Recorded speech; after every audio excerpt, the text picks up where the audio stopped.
빈대가 자주 출몰한다는 소식들이 들려와서 많은 분들이 걱정을 하고 계세요. 우리 반려동물도 털이 많다 보니까 그 사이에 빈대가 기생할 수도 있고 물릴 수도 있잖아요. 이럴 땐 어떻게 예방할 수 있을까요?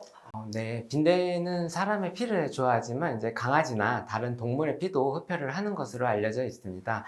이럴 경우 외부 구충제의 사용이 도움이 될 수 있는데요. 외부 구충제의 경우 빈대가 물었을 때 빈대로 구충 성분이 가게 돼서 보통은 진드기류 같은 경우는 100% 예방이 되기는 하는데 빈대의 경우는 죽을 확률이 이제 60에서 85% 정도까지 되는 것으로 알려져 있어 이런 외부 구충제들을 꾸준히 한다면 빈대를 조금 예방하는 데 도움이 될 수 있겠습니다.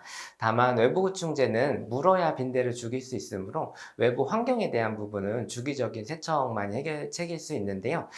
빈대의 경우 외부에서 몇 달을 생존하기도 하고 특히 습하고 어둡고 천 재질의 가구들을 좋아하기 때문에 이런 부분에 대해 자주 청소를 한다면 빈대가 많아지는 것을 예방할 수 있겠습니다. 특히 천류나 물고 하는 장난감이나 침구는 꼭 50도에서 60도 이상에서 세탁을 해서 빈대를 예방해 주시는 것이 좋겠습니다.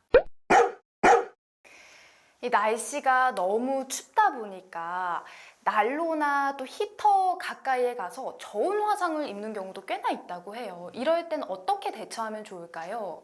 네, 생각보다 저온 화상으로 내원하는 경우가 종종 있는데요. 특히 노령의 경우 움직임이 제한될 때 저온 화상이 있는 경우가 덜어 있습니다.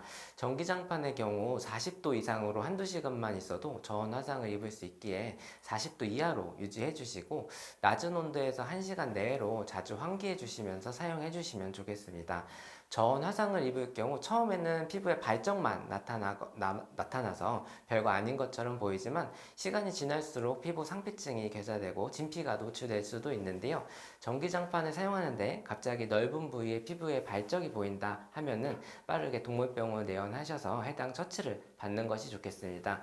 집에서 관리할 경우에는 발적 부위 주변에 털을 잘 정리해주고 냉찜질을 하여 열감을 좀 식혀주시고 상태에 따라서 이제 주기적으로 드레싱을 하면서 화상 연고를 발라주셔서 이제 2차 감염을 막는 것이 좋겠습니다. 이 여름에는 사실 갈증이 나다 보니까 굳이 저희가 챙겨주지 않아도 물을 자주 마시게 되는데 겨울철에는 뭐 그다지 목이 마르지 않으니까 물을 잘 안 마시는 아이들도 있다고 해요. 이럴 땐 또 어떻게 대처를 하면 좋을까요? 네, 날씨가 추워서 물을 잘 안 마실 경우는 추워서 잘 안 움직이는 경우도 있을 수 있는데요. 집안이 조금 추운 상태라면 얇은 옷을 입고 실내에서 생활하는 것이 좋겠으며 물을 잘 안 마신다면 물이 너무 차가운 상태에 있을 수 있어 자주 새 물로 교체를 해주시거나 또 물을 먹는 형태를 이제 그릇에서 분수형이라든가 여러 가지 형태로 좀 변형을 해주시는 방법이 있을 수 있겠습니다. 또한 물에 과일이나 야채, 간식 등을 섞어서 맛있게 해서 주시는 방법도 있고 강아지용 우유나 강아지용 전해질 음료 등을 섞어서 더 맛있게 해서 급여해 주시는 방법도 있겠습니다. 일반적으로 강아지가 하루 필요한 물의 양은 체중당 60ml 정도라서 5kg 정도 강아지 기준으로는 이제 200에서 300ml 정도의 물을 섭취하는 게 좋은데요. 이 정도의 물을 먹지 않는다면 위와 같은 방법들로 물의 양을 조금 늘려보시는 방법이 좋겠습니다. 이 밖에도 반려동물과 건강하게 겨울철을 날 수 있는 방법들, 꿀팁들이 또 있을 것 같은데 몇 가지 더 알려주실 수 있으신가요? 네. 겨울철 병원에 내원하는 빈도가 가장 높은 질환들이 호흡기 질환과 금골격계 질환들이 많은데요.